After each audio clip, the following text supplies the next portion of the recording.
भाई बेतिया राज सुनिए, बेतिया राज की जमीन का जो अधिग्रहण का मामला है, मैंने आपको बताया कि अभी जो सरकार है इसको चलाने वाला कोई मुखिया नहीं है। नीतीश कुमार शारीरिक और मानसिक तौर पे बिल्कुल सक्षम नहीं है मुख्यमंत्री पद पर बने रहने के लिए।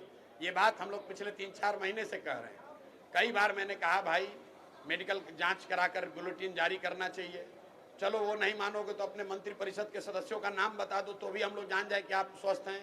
आपने कल देखा कि मंत्री परिषद के साथियों का नाम तो छोड़िए, नीतीश कुमार देश के प्रधानमंत्री जो स्टेज पर बैठे थे उन्हीं का नाम भूल गए। आप जरा समझिए, हंसने की बात नहीं है। बिहार के सामान्य परिवार के लड़के अगर वो सिपाही बनना चाहते हैं, शिक्षक बनना चाहते हैं तो उनका फिजिकल फिटनेस टेस्ट होता है, मेडिकल कराया जाता है।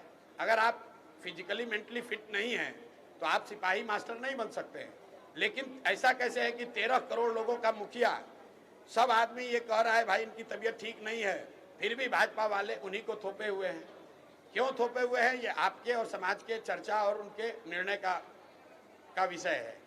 मैं ऐसा समझता हूं कि चाहे बेतिया राज के अधिग्रहण का मामला हो, लॉ एंड ऑर्डर का मामला हो, या सरकार की ओवरऑल जो फंक्शनिंग है, इस सरकार का मुखिया शारीरिक मानसिक तौर पर फिट नहीं है। सरकार को मुख्यमंत्री नीतीश कुमार नहीं चला रहे हैं, 3-4 रिटायर्ड ब्यूरोक्रेट जो उनके सलाहकार है वो लोग चला रहा है, और 3-4 उगाही मंत्री है। मैं उनको कहता हूँ सब उगाही मंत्री है। जो 4-5 महीने बचे हुए हैं ये लोग लूटने में लगे हुए हैं। जिस सरकार का कोई मुखिया नहीं होगा उसमें इसी तरह के कानून बनेंगे, इसी तरह की गलतियां होंगी। आप देख रहे हैं कानून व्यवस्था की हालत, रोज मर्डर हो रहा है, रोज हंगामा हो रहा है। लेकिन आपने सुना कि नीतीश कुमार ने लॉ एंड ऑर्डर के रिव्यू के लिए कोई बैठक बुलाई है? क्यों नहीं बुलाया है? क्योंकि नीतीश कुमार को वो स्थिति ही नहीं है कि वो कोई बैठक बुलाए उसमें रिव्यू करे। आपने कोई नीतीश कुमार का पत्रकार वार्ता देखा पिछले 4-6 महीने में? आपने नीतीश कुमार को कोई भाषण देते सुना? भाई वो कागज लेके पढ़ रहे हैं, और जो पढ़ रहे हैं उसमें भी आधी बात गलत बोल रहे हैं। किसी के सर पर गमला रख दिया, किसी के कंधे पर हाथ रख दिया, किसी का नाम गलत बुला दिया।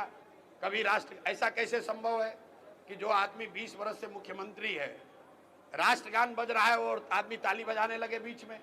ये कोई नए व्यक्ति तो है नहीं। तो कहीं ना कहीं उनकी जो मानसिक हालत है वो स्वस्थ नहीं है। मानसिक तौर पर नीतीश कुमार स्वस्थ नहीं है, और मैं बिल्कुल इसको जिम्मेवारी से कह रहा हूं, अगर वो स्वस्थ हैं तो मेडिकल जांच कराइए, मेडिकल बुलेटिन जारी करा दीजिए। नहीं करा सकते हैं, अपने जितने मंत्री परिषद हैं, मंत्री परिषद के साथी है, कैमरे पर आकर उसका नाम बता दीजिए। अगर वो भी नहीं करना, आपने जो 5 आपके फेवरेट अफसर हैं वो अफसरों का नाम बता दीजिए कैमरा पर। नीतीश कुमार को कोई बात याद नहीं है, ज्यादातर बात याद नहीं है। जो लोग लिख कर देते हैं वही वो पढ़ते हैं। नीतीश कुमार को चारों ओर से लोगों ने घेर रखा है ताकि ये पता नहीं चले जनता को कि इनकी असली स्थिति क्या है। बेतिया राज की जमीन का अधिग्रहण का मामला सरासर गलत है, क्योंकि जो ऑलरेडी जमाबंदी हो गया, जिस जमीन का रसीद कट गया, उसका आप कैसे अधिग्रहण फिर से कर लीजिएगा? लेकिन यह मामला सिर्फ बेतिया राज का जमीन का नहीं है। पूरे बिहार में 1/3 से ज्यादा जमीन का लैंड का ओनरशिप डिस्प्यूटेड है। आप बेतिया राज अधिग्रहण से पहले भी जब मैं पैदल चला हूं तो पहाड़गंज में, गोविंदगंज में, अरेराज में सैकड़ों ऐसे लोगों से मिला हूं जो जमीन को जोत रहा है, रसीद कटा रहा है, लेकिन वो जमीन को बेच नहीं सकता है, वो जमीन पर लोन नहीं ले सकता है। लोगों का बेटी का शादी है, उसकी जमीन है लेकिन वो बेच नहीं सकता है। ये परेशानी पूरे बिहार में है। मैंने आपको पहले ही कहा कि जमीन भूमि सुधार के मामले पर जनसुराज पहले ही राज्यव्यापी एक आंदोलन चला रहा है, और बेतिया राज अधिग्रहण का जो पूरा कानून आया है सरासर गलत है, और हम लोग उसके विरोध में खड़े हैं।